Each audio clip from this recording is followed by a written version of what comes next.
Hello everyone, welcome back to the channel.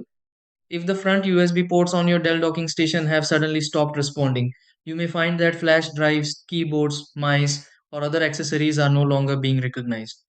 This issue can occur even when the rest of the Dell docking station appears to be working normally. In many cases, the problem is related to power delivery, device recognition, connection settings, or firmware communication between the dock and the computer.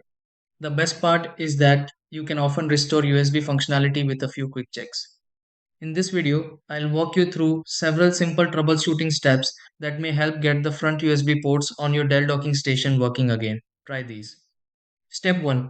Test another device in the Dell docking station front USB port. Step 2. Verify power to the Dell docking station. Step 3. Inspect the front USB ports on the Dell docking station. Step 4. Reconnect the laptop to the Dell docking station. Step 5. Update drivers for the Dell docking station. Step 6. Check whether the Dell docking station detects the USB device.